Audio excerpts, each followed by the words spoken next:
인간을 세 종류로 이렇게 분류해서 설명하는 것을 봤습니다. 아브라함 시대에 소돔과 고모라 아브라함을 이렇게 연결해서 이렇게 인간을 세 종류의 부류로 그렇게 설명을 했습니다. 한 부류는 이제 형이하학적 인간이다. 좀 유식한 말을 표현하면 그렇게 썼습니다. 형이하학적이라는 말은 자기 욕망과 욕심, 이기심을 따라서 그렇게 본능적으로 살아가는 그런 사람들을 말하는 거죠.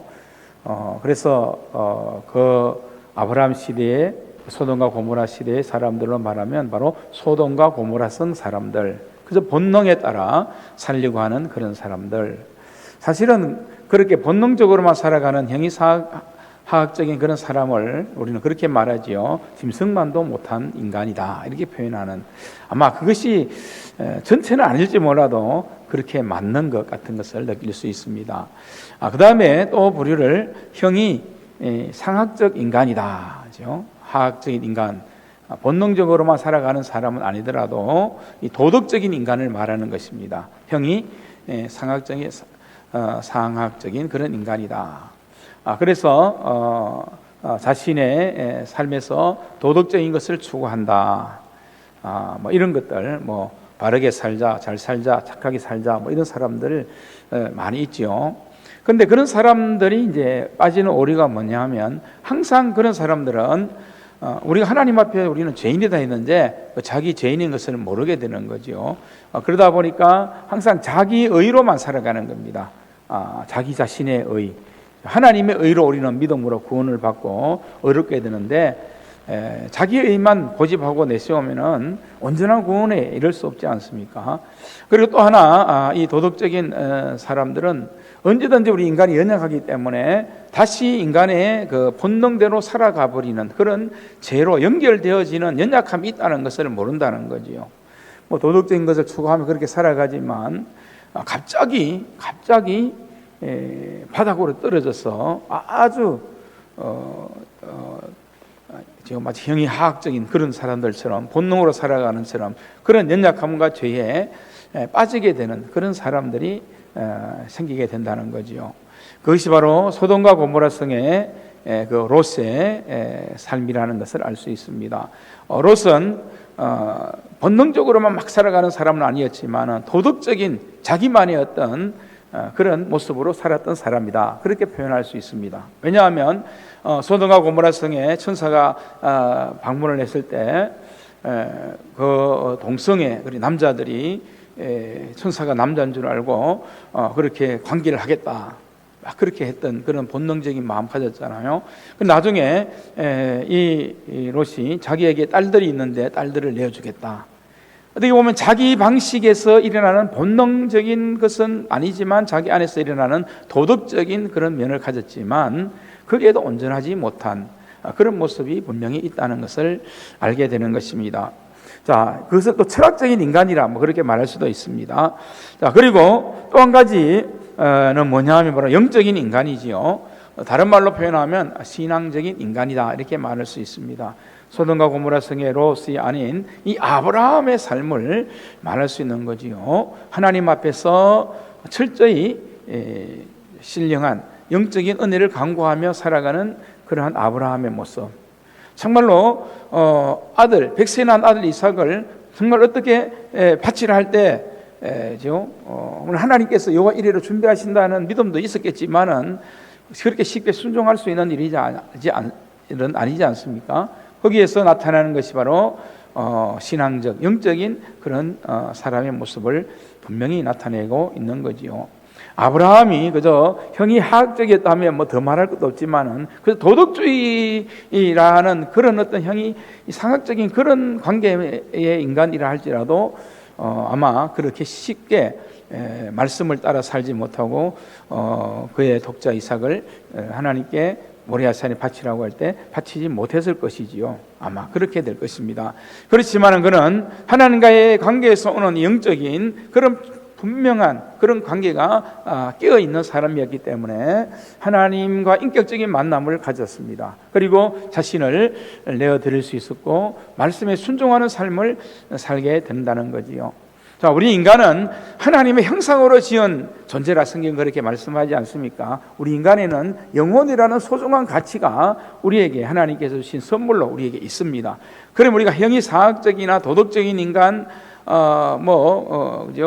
그런 어떤 철학적인 인간인 그런 형이상학적인 인간으로서만 사는 것은 맞지 않지요. 정말 하나님께서 우리에게 영혼을 주었기 때문에 정말 신앙적인 인간, 영적인 인간으로서 우리 하나님과 깊은 교제를 할 수 있는 그런 관계로 살아가는 것이 우리 인간의 참된 방향이고 우리의 삶의 진정한 의미가 된다는 것을 알 수 있습니다. 자, 그래서 우리는 어떤 존재로 살아가는가? 자, 어떻게 보면 우리는 이 세 가지가 다 이렇게 막 나타날 때가 있는 그런 연약한 인간, 그런 모습일 수도 있습니다. 그렇지요. 사실은 우리가 그런 모습입니다. 그죠? 본능적으로 살아갈 때도 있고, 도덕적으로, 철학적으로 막 그렇게 살려고 노력할 때도 있고, 정말 우리가 하나님을 믿는 믿음 안에서 특히 신앙인들이, 그리스도인들이 신앙적으로, 영적으로 살려고 하지만은 이런 세 가지, 이런 것들이 막 뒤죽박죽이 되어 나올 때도 있는 것이 우리 연약함이기도 하지요. 그렇지만은 성경에서 우리가 분명히 말씀하시는 것은 그런 연약함이 있더라도 정말 우리는 신앙적인 존재, 영적인 존재로서 하나님과 깊은 교제가 끊어지는 것이 아니라 하나님과의 관계가 늘 연결되어 있는, 우리의 영혼이 하나님을 찾고 하나님을 만나고 또 하나님과의 관계성 속에서 영적인 충만한 삶을 살아가는 그런 삶을 살기를 하나님께서 원하시는 것이고, 또 하나님께서 우리에게 주신 선물이 바로 그것 아니겠습니까? 예수 그리스도를 통해 우리에게 주신 선물이 바로 그와 같다 하는 것을 알 수 있습니다. 그래서 우리가 이 신청이 믿음으로 말미암아 의롭게 되었다는 것을 믿는다면 이제 우리는 영적인 수준에 머무르는 그런 사람이 되어야 한다는 거죠. 그것은 바로 다른 것이 아니라 우리는 복음의 사람이기 때문입니다. 세상 사람들이 알 수 없는, 세상 사람들의 가치 기준에서는 볼 수 없는 복음으로 우리가 변화된 사람이기 때문이라는 것입니다. 그래서 에베소서 1장 3절에 보면 사도 바울이 아주 중요한 고백을 하지요. 찬송하리로다 하나님 곧 우리 주 그리스도의 아버지께서 그리스도 안에서 하늘에 속한 모든 신령한 복을 우리에게 주시되, 이렇게 말씀합니다. 우리 그리스도인들에게, 하나님을 믿는 우리들에게 신령한 복을 주시기를 원하시는 분이 하나님이시다. 육체적으로 그냥 본능적으로 도덕적으로만 살아서는 안 된다는 거죠. 우리에게 뭔가 더해져야 되는데 그것이 뭐냐 하면 신령한 복이다, 영적인 복이다, 하나님과 함께 누릴 수 있는 참된 교제의 복이다. 바로 이것을 분명히 설명하는 것을 볼 수 있습니다. 그래서 그 다음 절에 보면은 우리를 택하사 우리로 사랑 안에서 거룩하게 흠없게 하시려고 하셨다. 놀라운 은혜지 않습니까? 죄인인 우리들이 거룩하고 흠없는 모습으로 설 수 있도록 하셨다라고 말씀합니다. 그리고 우리에게 거저 주시는 바 그의 은혜의 영광을 찬송하기를 원하신다, 이렇게 표현합니다. 그러니까 우리 주 예수님으로 말미암는 복음은 우리에게 분명한 삶의 가치를 부여해 주신다는 것을 말씀하고 있습니다. 아무 목표도 없고 방향도 없는 그런 존재가 아니라는 거죠. 그저 이전처럼 죄지은 존재처럼 죄에 매여서 그리고 세상 것에만 속해서 그렇게 끝내야 될 우리 인생이 아니라는 것입니다. 다시 예수님을 통해서 우리를 회복시켜 주셨고 성령님을 통해서 우리와 함께 하시는 그 은혜를 우리에게 부어주신 거지요. 그래서 우리로 하여금 정말 우리의 삶에 분명한 가치를 하나님께서 부여해 주셨다. 이것이 우리의 새로움이다, 그렇게 고백할 수 있지 않습니까? 그러므로 우리가 예수 그리스도 안에서 새로운 피조물이 되었다는 것은 새 생명의 역사가 우리 안에 일어난 사건이다. 지난번에 좀 잘 설명을 했던 것 같습니다. 그리고 새로운 가치관의 혁명이 우리 안에 일어난 것과 같은 것입니다. 왜냐하면 값진 보와 가장 값진 은혜를 발견한 존재로 변화된 삶을 사는 것이 우리 구원받은 그리스도인이기 때문인 것입니다. 그래서 사도 바울의 고백과 간증, 빌립보서 3장 7절의 말씀 우리는 너무나 잘 알지 않습니까? 나는 예수 그리스도를 믿고 그를 안에서 발견되었기 때문에 지금까지 유익하던 모든 것들을 다 해로 여겨버린다. 오히려 그런 것들을 다 배설물처럼 여겨버린다. 왜 그렇게 되었느냐? 내가 예수님 믿고 예수님 발견해서 예수님 안에 사는 그것이 가장 고상한 인생의 가치가 되더라. 가장 고상한 분이 예수 그리스도라는 것을 내가 확실히 깨달았기 때문에 내가 지금 그 좋다고 자랑할 수 있다고 또 사람들에게 뭔가 내가 나를 드러낼 수 있다고 생각했던 모든 것들은 다 배설물처럼 여기고 해로 여긴다라고 분명한 고백을 바울이 하는 것을 우리가 볼 수 있지 않습니까? 자, 그만큼 예수 그리스도 가장 존귀한 그분을 통해서 내 삶의 가치가 달라졌다는 거죠. 달라졌어요. 우리는 달라졌습니다. 우리는 예전 사람이 아니고 옛것에 매여 사는 사람이 아니고 구원받기 이전에 서거질 구습을 따라가는 그런 사람 아니다라는 것이죠. 특히 예수님께서 십자가에서 그 보배로운 피를 흘려주심으로 말미암아 내 인생에 내 삶에 가장 소중한 가치를 부여해 주셨다는 것 아닙니까? 자, 이것이 바울의 고백이기도 하지만 오늘 저와 여러분의 고백이 되어야 하는 것이지요. 그래서 바울은 오늘 본문의 말씀으로도 이것을 깨우쳐 주기 위해 사도 바울은 하나님의 진노에 대한 말을 하게 됩니다. 이것이 하나님의 사랑의 강력한 간섭이라 그렇게 지난주에 잠깐 말씀드리기도 했습니다. 그런데 많은 사람들은 하나님을 모르는 사람, 또 알면서도 모른 척하는 사람, 깨달으면서도 자기 욕망대로 살아가는 사람, 이런 사람들은 이런 하나님의 사랑 속으로 들어오지를 못하는 거예요. 그저 많은 사람들이 하나님의 진노 그 자체에만 머무르려고 하고 있다는 사실입니다. 어떻게 보면 이거 자체가 이미 저주지요. 저주받아라 말하지 않는다고 해도 십자가의 은혜 가운데 있지 않는 자체가 저주이고 어떻게 보면 그 자체가 하나님의 진노에 속한 그런 모습이 되어버리는 것 아니겠습니까? 그래서 이러한 오늘 본문의 말씀에 보면 이런 삶의 가치를 부여하지 못하는 사람, 그래서 자기 본능으로 욕망으로만 사는 그런 사람이 되고 만다는 것입니다. 그런데 자기 본능과 욕망만으로 사는 사람의 결과가 어떤가? 성경에서 오늘 분명히 말씀하지요. 그것이 하나님의 진노라고도 그렇게 표현하는데 어쩔 수 없는 하나님의 진노가 임할 수밖에 없다는 것 아닙니까? 왜 그럴까요? 왜 그렇습니까? 죄 때문이죠. 죄 때문에. 하나님은 다른 것은 몰라도 죄에 대해서는 단호하신 분이라는 겁니다. 죄에 대해서 단호하기 때문에 하나밖에 없는 독생자 예수 그리스도까지를 우리를 위해서 죄들 위해 때문에 내어주시기까지 십자가에 못 박기까지 그 죄의 문제를 해결해야 되는 하나님의 그 뜻을 우리는 볼 수 있지 않습니까? 그래서 죄에 대해서는 언제든지 진노하신다 하는 것을 우리가 알아야 되는 거지요. 근데 하나님의 진노는 언제 나타나느냐? 언제 나타나느냐? 하는 것을 오늘 말씀에서 잘 설명하고 있는데요. 자, 우리 18절 한번 같이 읽겠습니다. 18절 말씀을 한번 같이 읽겠습니다. 시작. 하나님의 진노가 불의로 진리를 막는 사람들의 모든 경건하지 않음과 불의에 대하여 하늘로부터 나타나나니. 아멘. 여기에 보면 불의한 사람들, 다시 말하면 하나님께서 원하시는 그 경건의 삶을, 거룩한 삶을 쫓아가지 않으려고 하는 그런 사람들에게 하나님의 진노가 나타날 수밖에 없다, 이렇게 말씀합니다. 하나님의 진노가 불의로 진리를 막는 모든 경건치 않음에 대해서 심판하신다라고 말씀하는 거지요. 그래서 이 경건은 하나님과 연결되는 그런 단어가 되는 거지요.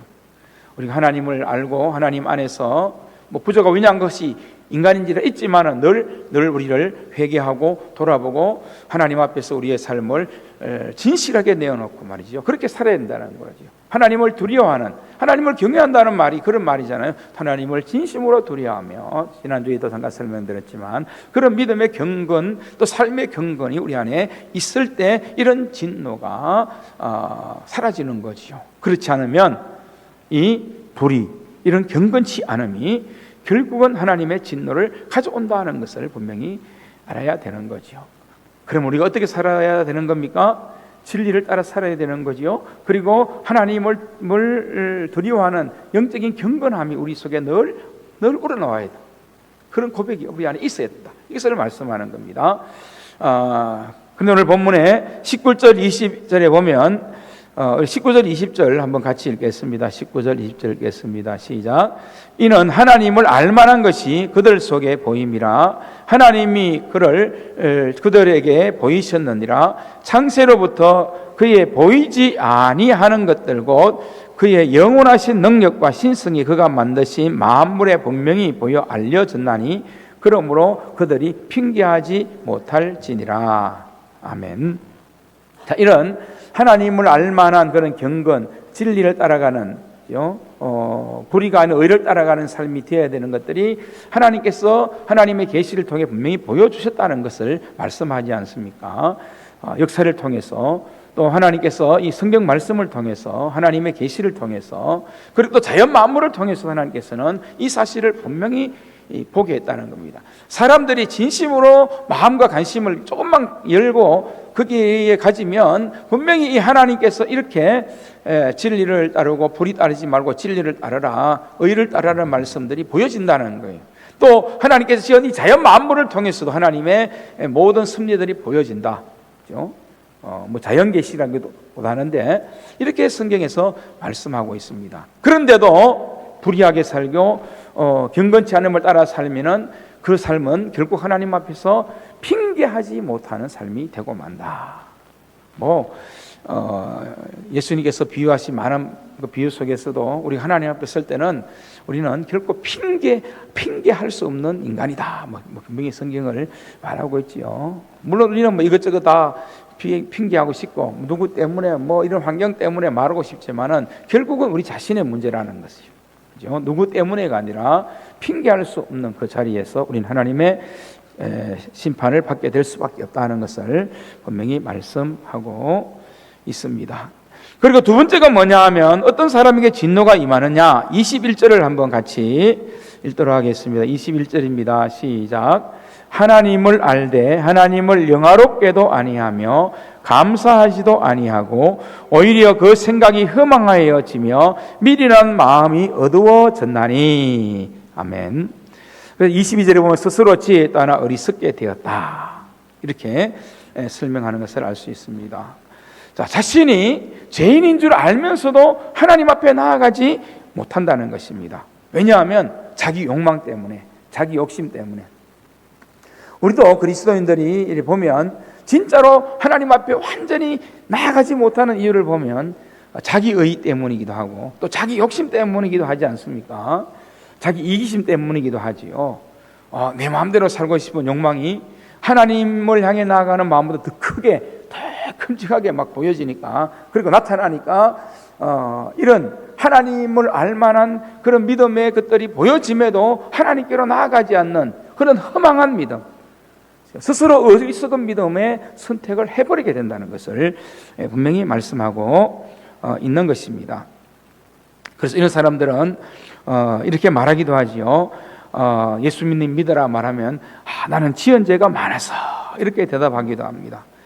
어떻게 보면은 당신은 죄인입니다 말하면 정말 기분 나쁘게 생각하잖아요. 화를 낼 수 있잖아요. 그런데 나는 죄가 많은 사람이면서 이건 알긴 알아요. 하나님과 직접 연결이 되어 있지는 않을지 몰라도 죄인인 것을 알면, 또 우리가 복음을 전하면, 죄인인 것을 말하면, 구원받은 것을 말하면 그래도 하나님께로 돌아와고 나와야 되는데 하나님 앞으로 나오지 않는다는 거죠. 왜냐하면 자기 욕심과 욕망 때문에 마음이 허망하고 마음이 어두워져 버렸기 때문이다. 그렇죠? 그래서 여러분의 생각이 늘 좀 밝은 생각을 가져야 됩니다. 우리의 마음이 밝은 마음이 되어야 됩니다. 성령님은 우리 안에 오셔서 우리의 마음과 생각을 밝게 하시는 분이거든요. 그래서 성령의 은혜를 늘 부어달라고 기도해야 되는 겁니다. 하나님의 말씀도 우리의 생각과 우리의 삶을 밝게 하는 분이에요. 환하게. 그러면 예수 믿는 사람의 표정도 좀 환해야 되겠죠. 예수 믿는다고 하면서 신앙생활 한다고 하면서 나 얼굴이 시커머리하고 그다음에 이 기쁜 모습도 하나도 없고 늘 근심에 차 있거나 분노에 차 있거나 걱정 염려에 가득 차 있는 그런 수심의 모습으로만 있다면 오늘 이 마음이 아닌가 하는 거지요. 오히려 그 생각이 허망하여졌고 미련한 마음에 어두워진 정말 스스로 어리석게 되어버린 하나님을 찾지 않는 마음이 아닌가 하는 거죠. 자, 하나님 찾아야 됩니다. 그렇죠? 하나님 좀 날마다 좀 사모하는 마음으로 찾으십시오. 뭐 교회 예배당에 새벽기도 못 나온다 하고 또 뭐 교회당에 잘 못 나오는 그런 있다 할지라도 하나님이 뭐 성전 안에만 계시는 분은 아니잖아요. 그러면 여러분 일어났을 때도 하나님 구하고 주무실 때도 하나님 구하고 또 하루를 마감할 때 내가 어떤 삶을 살았는가 한번 일기도 한번 써보고 말씀을 통해서 나를 밝게 하는 것, 이것이 참 중요하다. 여러분의 삶과 여러분의 생각이 늘 주님의 빛으로 환하게 밝아지게 되기를 주님의 이름으로 축복합니다. 아멘. 네, 밝아져야 돼. 그리스도인들은 밝음의 영을 가져야 됩니다. 어둠의 영을 가지면 안 됩니다. 허망해지게 된다는 것을 분명히 알아야 됩니다. 자, 그렇지 못하고 오늘 본문에 있는 것처럼 그렇게 허망하고 어두워지면, 어리석게 되면 하나님의 진노가 임할 수밖에 없다라고 말씀하지요. 자, 이제 마지막으로 한 가지 더, 어떤 때 하나님께서 진노하시는가? 23절 말씀을 한번 같이 읽겠습니다. 23절 시작. 썩어지지 아니하는 하나님의 영광을 썩어질 사람과 새와 짐승과 기어다니는 동물 모양의 우상으로 바꾸었느니라. 아멘. 자, 이것이 어떻게 보면 하나님 앞에 바르게 서지 않는 사람들의 최종적인 모습이 아닌가. 이게 보면 이제 썩어질 사람과 새와 짐승과 기어다니는 동물 모양의 우상으로 바꾸었다. 하나님의 영광을 이렇게 표현합니다.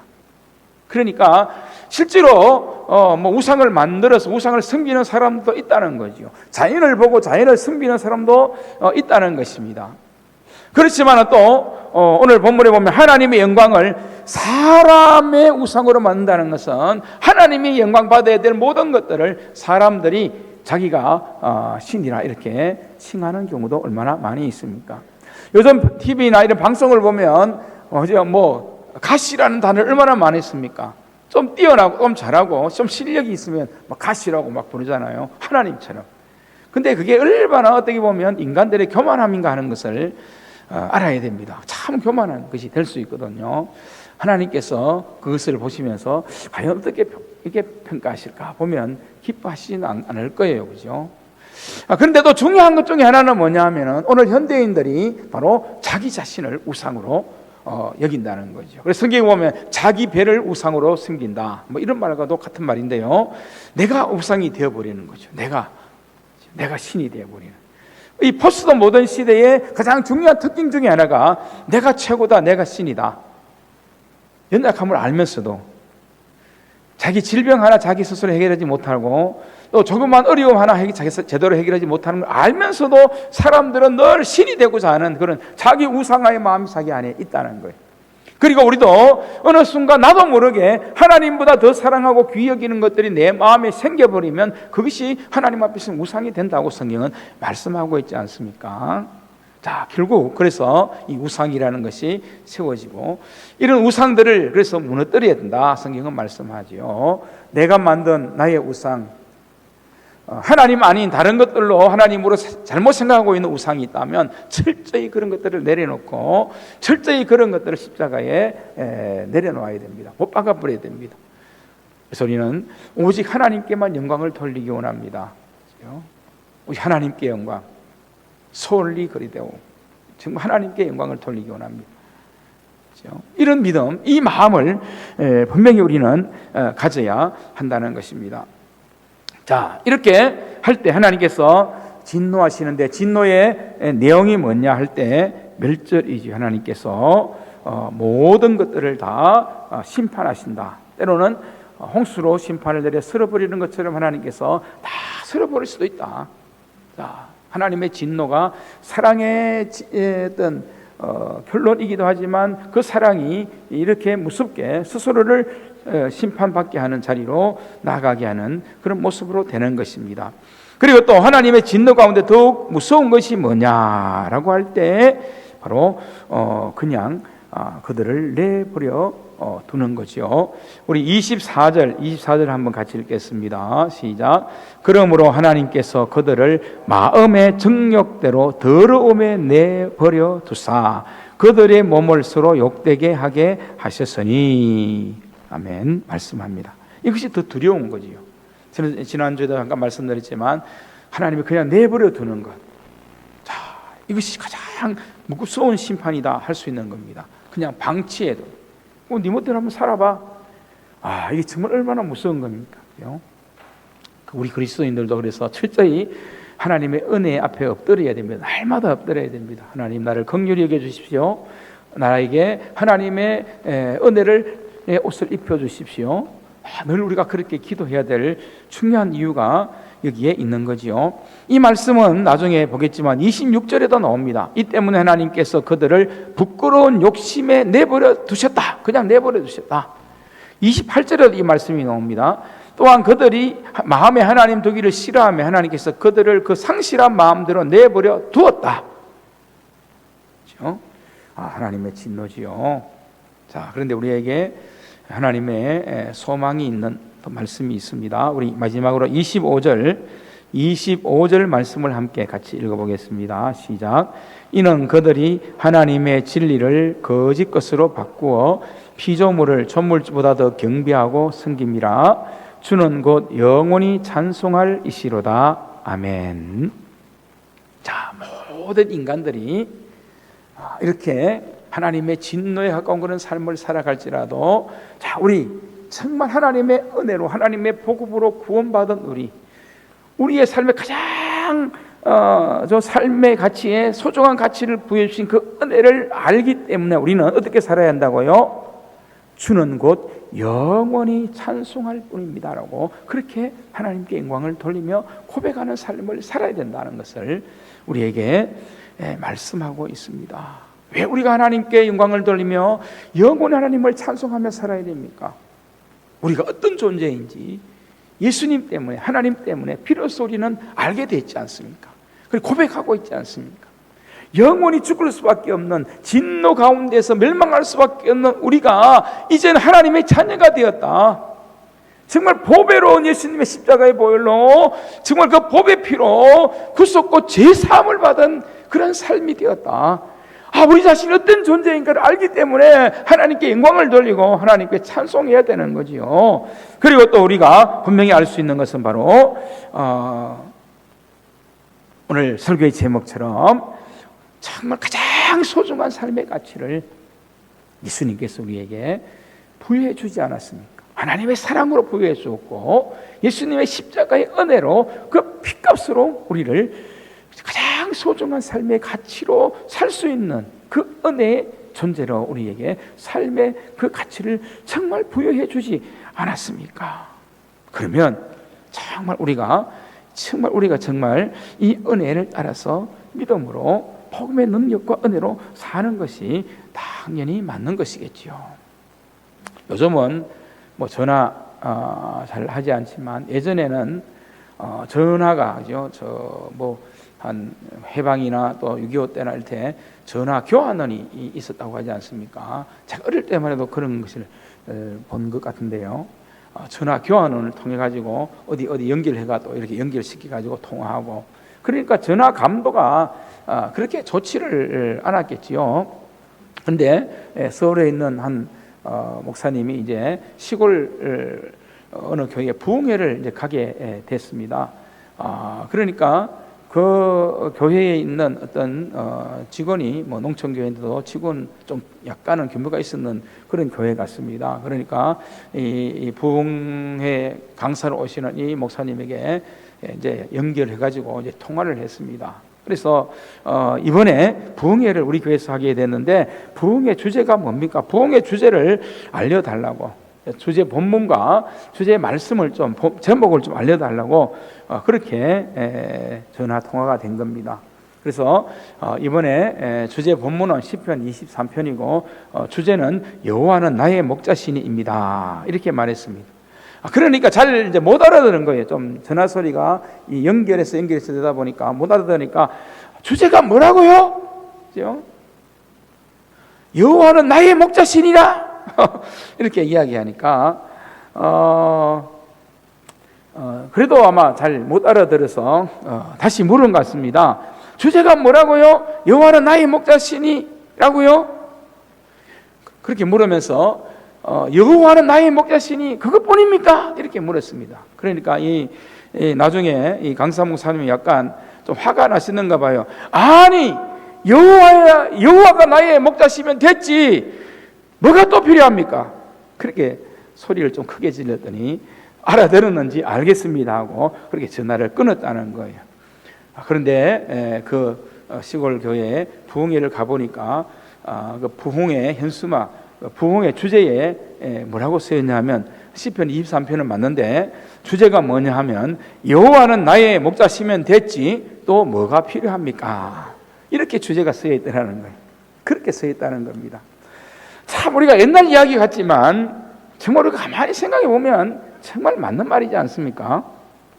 우리가 믿음으로 산다, 우리에게 영혼이 있다는 것을 고백한다면, 하나님의 진노를 피하라고 그런 은혜를 우리에게 주었다면 정말 하나님 그분 여호와 하나님이 나의 목자고 나의 하나님이 되면 됐지 정말 또 뭐가 필요하겠습니까? 예수님 믿고 구원받았고 예수님이 내 생명의 주님이시고 예수님이 나의 전부 나의 행복, 이 고백만이 있다면 정말 우리 인생이 정말 참으로 행복한 것이지 정말 또 어떤 복이 더 필요하겠냐는 것이 그것이지 않습니까? 우리는 우리 아이들에게, 우리 자녀들에게 공부하라 이렇게 많이 이야기하죠. 늘 공부하라, 그렇죠? 왜냐하면 자녀들이 잘 되기를 바라니까 공부하라, 좋은 대학에 가야 되니까 공부하라 합니다.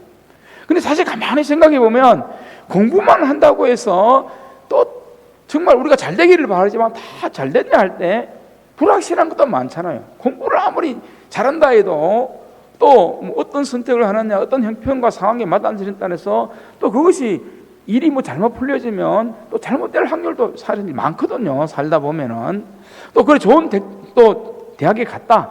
근데 또 좋은 직장에 갈 수 있냐 하면 그것도 불확실한 것들은 많지 않습니까? 또 좋은 직장에 갔다 해도 인생을 어떻게 살았냐에 따라서 질병을 만나기도 하고 갑작스러운 사고를 만나기도 하고 다 불확실한 것들이 참 우리에게 얼마나 많이 있습니까? 근데 우리가 불확실하지만은 그래도 이것이 공부하라는 것 하나 계속 이야기하고 또 때로는 강요하기도 하고 공부하라 이렇게 말하는 것은 그래도 어느 정도 희망이 보인다, 또 소망이 있고 뭔가 잘 되는 길이라는 걸 어느 정도는 알기 때문에 우리가 그렇게 하는 것 아니겠습니까?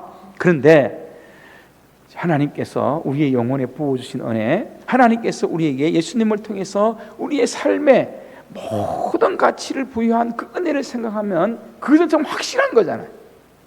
성경의 말씀을 보면 죄인인 우리에게 부어주신 그 인생의 삶의 가치, 죽을 수밖에 없는 우리 죄인들이 예수님의 피값으로 피의 공로로 구원받아 하나님의 자녀가 되고 영원한 가치와 영원한 생명을 주님 안에서 누리면서 살아도 주를 위해 죽어도 주를 위해 그런 고백을 연약하고 부족하지만 그런 고백을 할 수 있다는 것 자체가 얼마나 귀중한 그런 확신입니까? 분명하지 않습니까?